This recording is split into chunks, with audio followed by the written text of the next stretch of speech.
கிறிஸ்துவுக்குள் பிரியமானவர்களே, உங்களை சந்திப்பதில் இன்றைக்கு நான் மிகுந்த மகிழ்ச்சி அடைகின்றேன். இன்னைக்கு என்ன செய்தி ஃபாதர் தரப்போறாரு, இன்னைக்கு என்ன வசனம் நமக்கு வரப்போகுது அப்படின்னு நீங்கள் ஆவலாக இருக்கிறீர்கள் அல்லவா?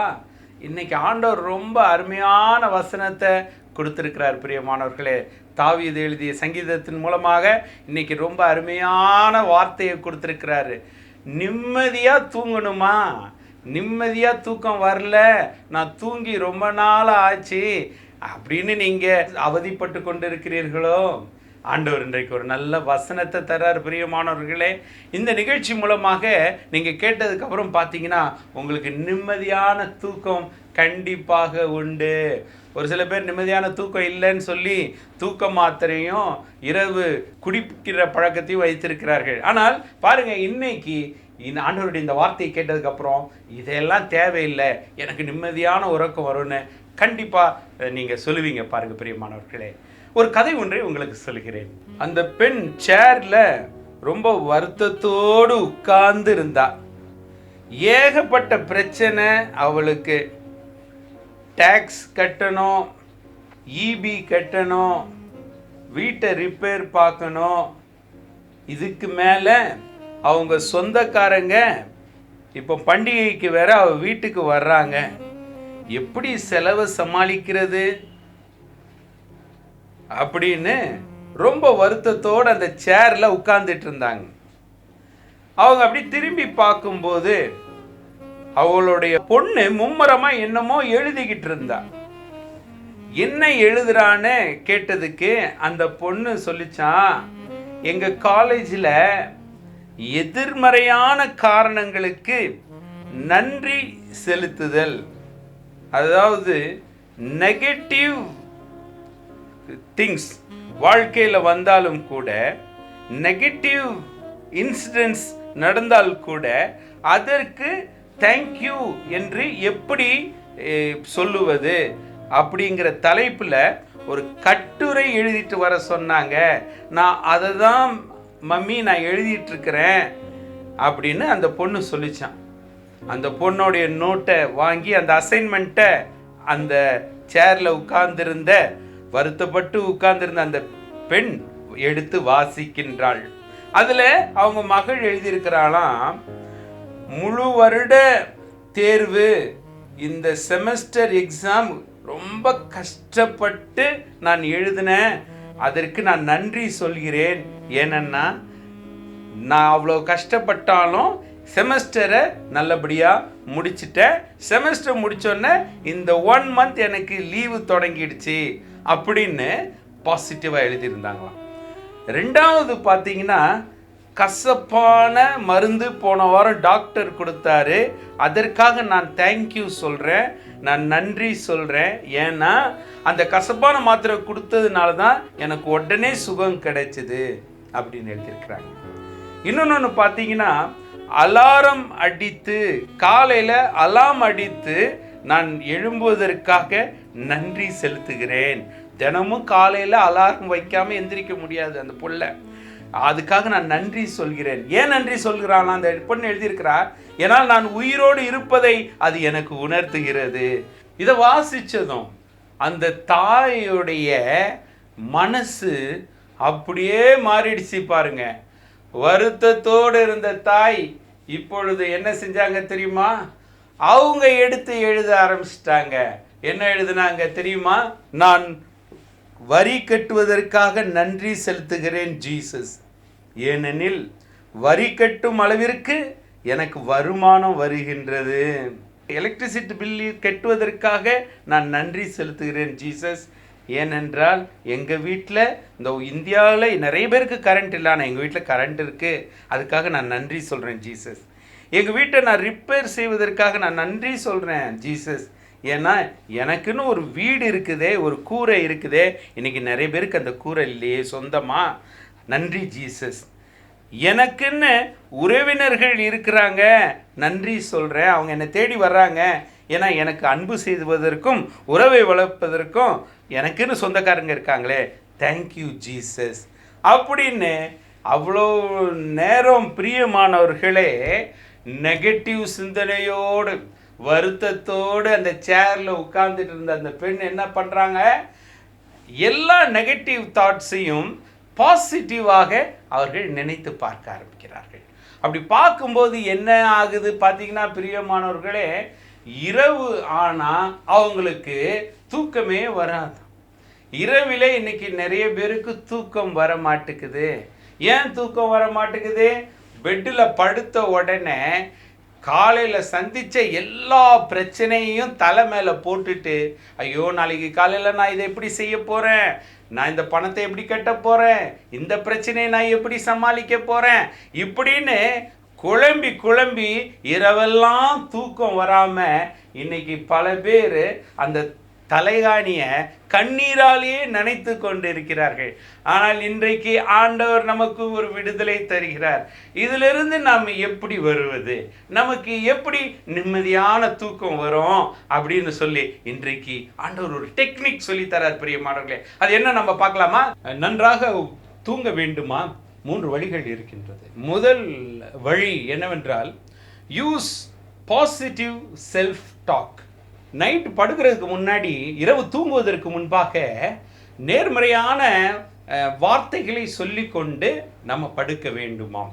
எப்படி என்றால், I will sleep well and feel great tomorrow. நான் இப்போ நல்லபடியாக தூங்க போகிறேன், நாளைக்கு நான் வெற்றி பெறுவேன் எல்லா காரியங்களிலும் அப்படின்னு யூஸ் பாசிட்டிவ் செல்ஃப் டாக் ஒரு வழி. தாவீது இதை செஞ்சிட்டாரு பிரியமானவர்களே. பாருங்க, தாவீது சங்கீதம் 63 பார்த்தீங்கன்னா, திருப்பாடல் 63 6 7 பார்த்தீங்கன்னா பிரியமானவர்களே, அவர் பாருங்க பாசிட்டிவ் செல்ஃப் டாக் என்ன தெரியுமா சொல்றாரு? நான் படுத்திருக்கையில் உம்மை நினைப்பேன். ஆண்டவரை நினைப்பாராம் பிரியமானவர்களே. அவர் பிரச்சனை நினைக்க மாட்டார். பாருங்க, தாவீதுக்கு எத்தனை பிரச்சனை, சவுல் துரத்தி கொண்டே வருகிறாரு, எத்தனையோ பிரச்சனைகள் இருந்தாலும் அந்த பிரச்சனைகளை எல்லாம் தள்ளி வைத்து விட்டு, இரவு நான் படுத்திருக்கையிலே உம்மை நினைப்பேன், ரா விழிப்புகளில் உம்மை பற்றியே ஆழ்ந்து சிந்திப்பேன். அப்போ என்னன்னா, அவர் பாசிட்டிவ் செல்ஃப் டாக் என்ன அப்படின்னா, அவர் ஆண்டவரை பற்றியே சிந்திச்சுட்டு இருக்கிறாரு. ஆண்டவர் அவருக்கு என்ன நன்மைகளை செய்தாரோ அதையே நினைப்பாராம் பிரியமானவர்களே. இன்னைக்கு காலையிலிருந்து எனக்கு ஆண்டவர் இப்பொழுது படுக்கிற வரைக்கும் நல்ல காரியங்கள், positive side of the life, எனக்கு என்னென்ன நல்ல காரியங்கள்லாம் செஞ்சாரு அதை தான் நாம் பார்த்து கொண்டு கடவுளுக்கு நன்றி செலுத்தி கொண்டே இருக்க வேண்டும். பாருங்க, தாவீதும் அதை தான் செய்கிறார்.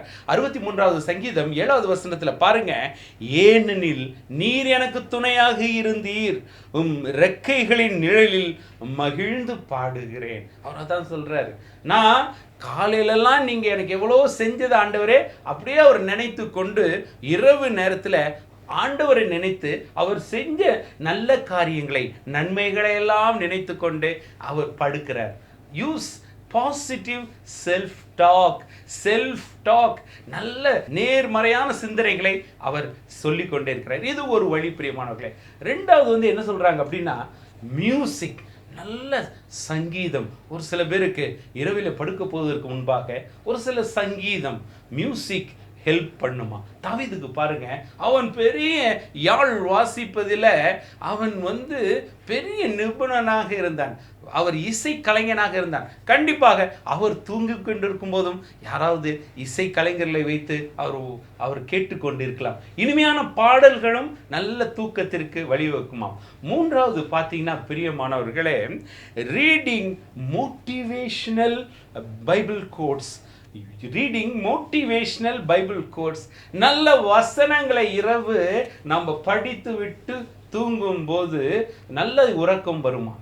கட்டில் படுக்கையில் படுத்த உடனே ஒரு சில வசனங்களை எல்லாம் ஒரு அட்டையில் எழுதி வைத்து கொள்ள வேண்டுமா பிரியமானவர்களே? அந்த வசனங்களை அப்படி எழுதி வைத்து கொண்டு என்ன செய்யணுமா, நாம் படுக்கிறதுக்கு முன்னாடி இந்த வசனங்களை எல்லாம் ஒரு தடவை படுத்துட்டு நாம் வாசித்து விட்டு நாம் தூங்கினோம் என்றால் நிம்மதியான உறக்கம் வருமா? யோசுவா 1:9, வீறுகொள், துணிந்து நில், அஞ்சாதே, கவலைப்படாதே, ஏனெனில் உன் கடவுளும் ஆண்டோருமான நான் நீ செல்லும் இடமெல்லாம் உன்னோடு இருப்பேன். ஏசாயா 41:10, அஞ்சாதே, நான் உன்னுடன் இருக்கிறேன், கலங்காதே, நான் உன் கடவுள், நான் உனக்கு வலிமை அளிப்பேன், உதவி செய்வேன், என் நீதியின் வலக்கரத்தால் உன்னை தாங்குவேன். தாவீது இதெல்லாம் செஞ்சிட்டாரு பிரியமானவர்களே. தாவீது இதெல்லாம் செஞ்சாரு. அதனாலதான் ஆண்டவர்கிட்ட அவர் சொல்றாரு, ஆண்டவரே நான் உண்மையே நினைத்திருப்பேன், நான் படுத்திருக்கையில் உம்மை நினைப்பேன், விழிப்புகளில் உம்மை பற்றியே ஆழ்ந்து சிந்திப்பேன் என்று சொல்லி நமக்கு எப்படி நிம்மதியான தூக்கம் வரணும் அப்படின்னு சொல்லி இன்னைக்கு நமக்கு சொல்லித்தரார் பிரியமானவர்களே. ஆகவே இன்னைக்கு நீங்க தவித்து கொண்டு இருக்கிறீர்களா? எனக்கு தூக்கம் வரல, ராத்திரியானான என்னுடைய மகன் ஞாபகம் வந்துடுச்சு, என் மகள் ஞாபகம் வந்துடுச்சு, என் கணவன் ஞாபகம் வந்துடுச்சு, மனைவி பிள்ளைகள் அப்படின்னு சொல்லி போராட்டங்கள் சஞ்சலங்கள் மத்தியிலே நீங்கள் இரவு நேரத்தில் இருக்கிறீங்களா? இன்னைக்கு தாவீது என்ன செஞ்சாரோ அந்த வழியை நாம் பின்பற்றி ஒரு நிம்மதியான உறக்கத்தை கடவுள் நமக்கு தரும்படியாக ஜெபிப்போமா இன்னைக்கு பிரியமானவர்களே. அப்பா நன்றி ஆண்டவரே, இந்த நேரத்தை கொடுத்த கிருபைக்காக உமக்கு நன்றி ஆண்டவரே. ஆண்டவரே, இன்னைக்கு பல பேர் இரவு நேரத்தில் தூங்க இயலாமல் தங்களுடைய பிரச்சனைகளின் நிமித்தம் பாரம் தாங்காமல் ஆண்டவரே நோயின் நிமித்தமாகவோ தாங்கள் செய்த பாவத்தின் நிமித்தமாகவோ இரவு நேரங்களில் ஒரு ஒழுங்கான தூக்கம் இல்லாம பல நோய்கள்னாலும் அவதிப்பட்டு கொண்டிருக்கிறார்கள் ஆண்டவரே. ராஜா, இந்த நாளிலே தாவீது எப்படி அவர் படுத்திருக்கையிலே உண்மையே நினைத்து உண்மையே துதித்து நிம்மதியாக அவர் உறங்கினாரோ, அதே போல ராஜா இன்னைக்கு இந்த நிகழ்ச்சியை கேட்டுக்கொண்டிருக்கிற சகோதரன் சகோதரிகள் ஒழுங்கான ஒரு தூக்கம் வராம தங்களுடைய பிரச்சனைகளிலே நினைத்து கொண்டு இரவிலே கண்ணீர் வடித்து கொண்டு இருக்கிற அத்தனை சகோதரர் சகோதரிகளுக்கும் இன்னைக்கு நீங்க விடுதலை கொடுங்க ஆண்டவரே. நல்லதொரு உறக்கத்தை கொடுத்து நல்லதொரு தூக்கத்தை கொடுத்து சமாதானத்தோடு காலையில எழுந்து உம்மை பறைசாற்றுவார்களாக, உமக்கு சாட்சி சொல்கிற பிள்ளைகளாக மாறுவார்களாக ஆண்டவரே. ஆமேன்.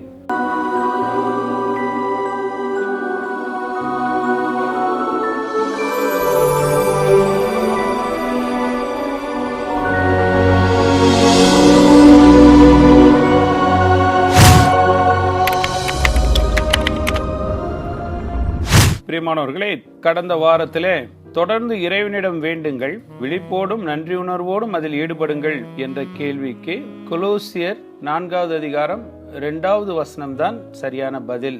இந்த பதிலை சரியாக எழுதி அனுப்பியவர்கள் திருமதி ஜானகி பாண்டியன், அம்பாசமுத்திரம், திருநெல்வேலி மாவட்டம். அடுத்ததாக திருமதி ஷியாமலா, சாந்தோம், சென்னை. அடுத்ததாக திருமதி மேரி ஜானகி, மடிப்பாக்கம், சென்னை. திருமதி ஜோஸ்பின், மதுரை. இவர்களும் சரியான விடையை எழுதியிருக்கிறார்கள். வெற்றி பெற்ற அனைவருக்குமே என்னுடைய வாழ்த்துக்கள். பிரியமானவர்களே, இந்த வாரத்திற்கான கேள்வி, மெய்யாகவே அவர் நம் பிணிகளை தாங்கிக் கொண்டார், நம் துன்பங்களை சுமந்து கொண்டார். மெய்யாகவே அவர் நம் பிணிகளை தாங்கிக் கொண்டார், நம் துன்பங்களை சுமந்து கொண்டார். வேதத்துல எந்த பகுதியிலிருந்து இந்த வசனமானது எடுக்கப்பட்டது என்பதை உடனே எங்களுக்கு தெரிவியுங்கள். இன்றைய நிகழ்ச்சியின் உபகாரிகளான சசி ஹாரிஸ் மற்றும் ஜெனிஃபர் இவருடைய திருமண வாழ்க்கை வெகு இனிமையாக அமைந்து இன்று போல் என்றும் பல்லாண்டுகள் வாழ நான் இறைவனிடம் பிரார்த்திக்கிறேன்.